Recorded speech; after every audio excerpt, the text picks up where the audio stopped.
महिमा कही न जाए, जो कछ कहो तुम्हारी कृपा, मोटे कछु बसाए।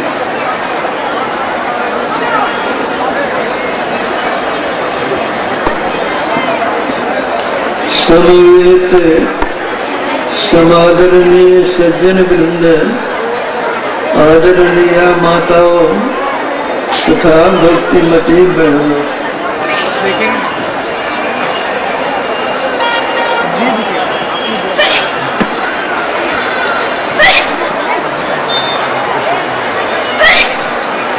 इस प्रकार की वर्षा झंझावात के चलते हुए भी आप लोग पंडाल में दृढ़ होकर बैठे हुए हैं और अंदर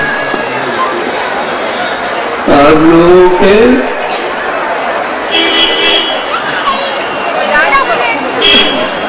कष्टों को देखकर तो दुख होता है, किंतु आप लोगों की धीरता,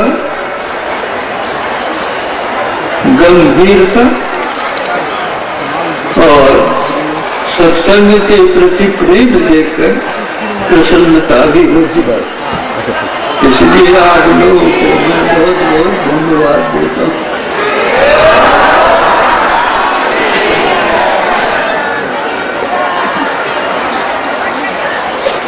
कार्ड नहीं है, कार्ड नहीं।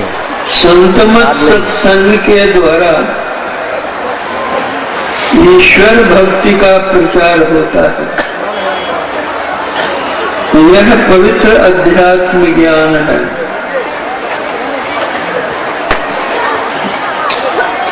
ईश्वर सर्वव्यापी,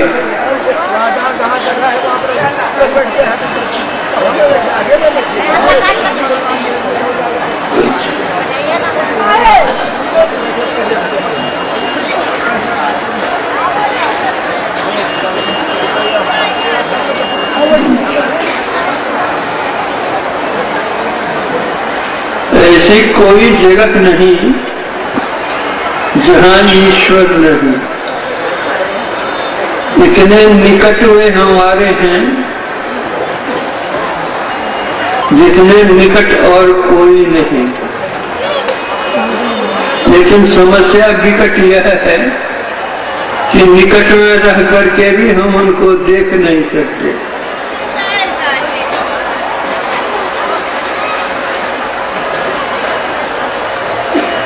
इसलिए कर्ण वाला एक भजन गाता था,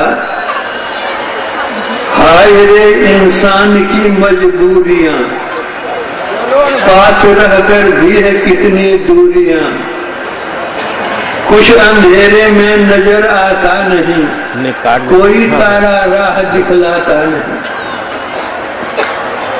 हमारे निकट हैं लेकिन हम देख नहीं रहे हैं। क्यों नहीं देख रहे हैं?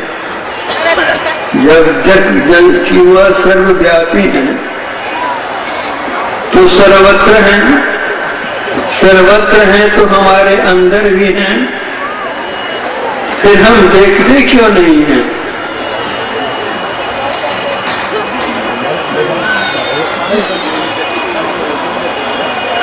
जो चीज जैसी होती है उसके ग्रहण के लिए वैसे ही औजार की आवश्यकता होती है। एक घड़ी हमारे हाथ में बंधी हुई है, एक घड़ी दीवार पर टंगी हुई है। जितने कल पुर्जे हमारे हाथ की घड़ी में है उतने ही कल पुर्जे दीवार में लटकी हुई घड़ी में है। लेकिन जिस औजार से हम दीवार की घड़ी को खोल सकते हैं, बंद कर सकते हैं, ठीक कर सकते हैं, उस औजार से हम हाथ की घड़ी को नहीं खोल सकते, नहीं बंद कर सकते, उसके कल पुर्जे को ठीक नहीं कर सकते, क्योंकि दीवार की घड़ी के कल पुर्जे मोटे मोटे हैं और हाथ की घड़ी के कल पुर्जे महीन महीन हैं। तो मोटे औजार से महीन तत्व को नहीं पकड़ सकते। उसी तरह जो परम प्रभु परमात्मा है इतने सूक्ष्म हैं कि वह सर्वव्यापी है, सब में है।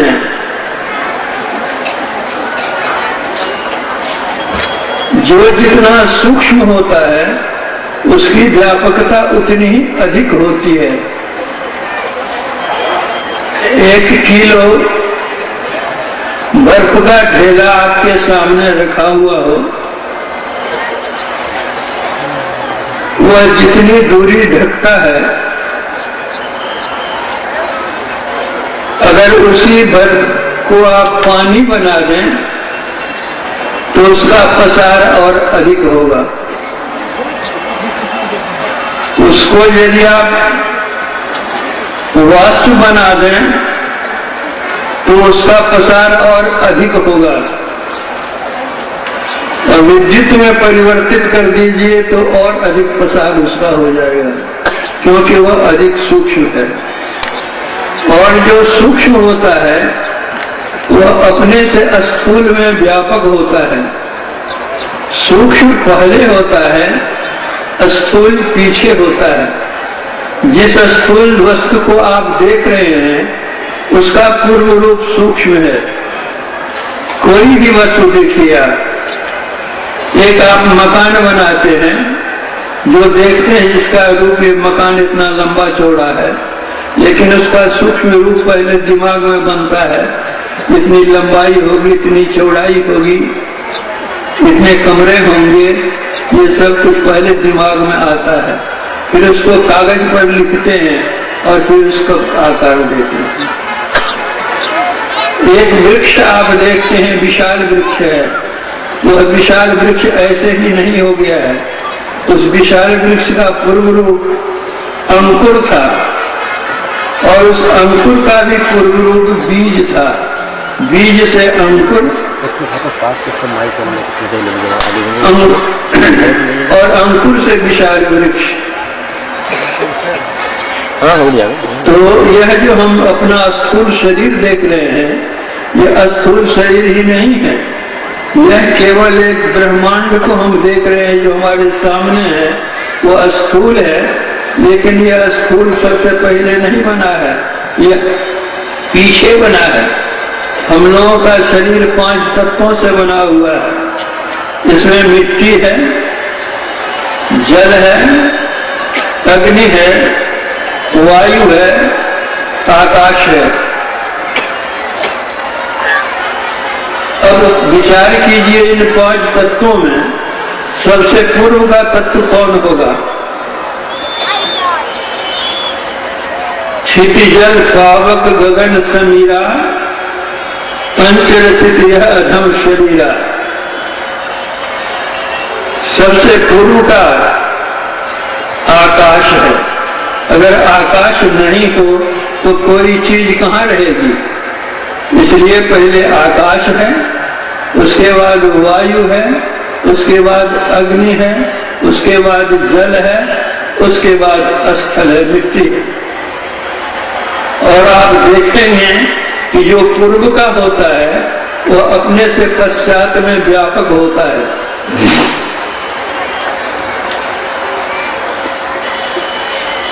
एक मिट्टी का ढेला है,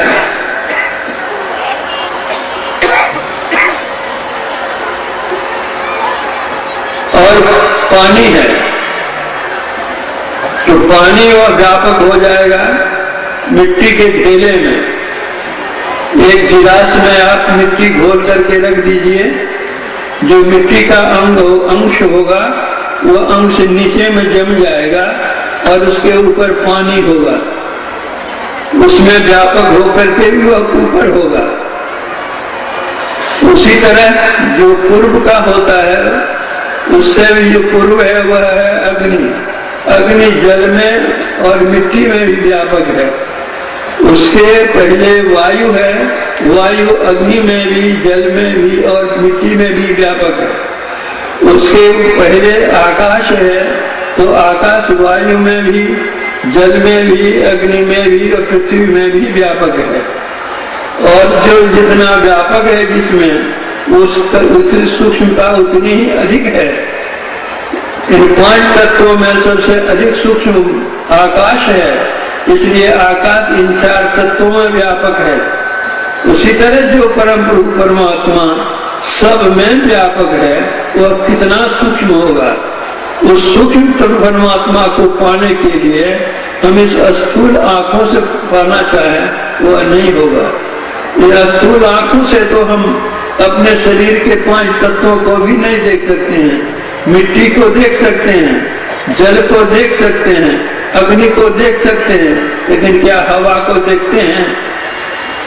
इस नजर से हवा भी नहीं दिखलाएगी, इससे परमात्मा दिखे हंसी आएगी। वायु का तो स्पर्श होता है, उससे हम जानते हैं, लेकिन आकाश का तो स्पर्श भी नहीं होता, तब भी नहीं जानते हैं। तो वह परम परमात्मा अत्यंत सूक्ष्म होने के कारण हमारे अंदर भी है और बाहर भी है। लेकिन बाहर हम देखेंगे इंद्रियों से, हमारी इंद्रियां इतनी मोटी मोटी हैं कि उन सूक्ष्म तत्व को ग्रहण करने में सक्षम नहीं है। इसलिए ऐसी चीज होनी चाहिए जिससे उसका ग्रहण हो। परमात्मा जीवात्म प्रभु का अंश है, जैसे अंश नभ को देखिए, घटमट प्रपंचन जब मिटे, नहीं अंश करना चाहिए। जिस तरह से आकाश है वो सब में व्यापक है, उसी तरह घर में है तो हम उसको मठाकाश कहते हैं, पट में है तो पटाकाश कहते हैं, घड़े में है तो घटाकाश कहते हैं। तो कहने के लिए घटाकाश, मठाकाश, पटाकाश ये विविध नाम हैं, लेकिन आकाश एक ही है। उसी तरह जितने जो कुछ भी हैं सब में वे परमात्मा हैं। ऐसा कोई स्थान नहीं, ऐसा कोई जीव नहीं जिसमें वे नहीं, सब में है। जब सब में हैं तो वे हम में भी हैं। जब हम में हैं तो अपने अंदर खोजना छोड़ करके बाहर हम क्यों खोजें? सब किछ, गुरु नानक देव जी महाराज ने कहा, सब किछ घर में बाहर नाही, बाहर टोले सो भरम भुलाही। जो बाहर में खोजते हुए भ्रम में भूले हुए हैं, क्योंकि बाहर में इंद्रियों से खोजेंगे और वो परम परमात्मा के लिए कहा गया है स्वांग मनस गोचर, वह वचन और मन से परे। इसलिए काहे रे मन खोजन जाई, सरब निवासी सदा अलेपा, तो ही संग समाई। उप मद जीव बास बसत है, मुकुर माह जत साई, ऐसे ही प्रभु बसे निरंतर, घट ही को जो भाई। बाहर भीतर एको जानो, यह गुरु ज्ञान बताई, जन नानक बिन आपा चीने, मिटे न भ्रम की काई। गुरु नानक देव जी महाराज से काहे रे मन खोजन जाई, मन में खोजने के लिए क्यों जाते हो? जो सर्वनिवासी परमात्मा है तो ही संग समाई, तो तुम्हारे अंदर में व्यापक है। लेकिन इस तरह है उपमद जीव बास बसत है, पुष्प को हम देखते हैं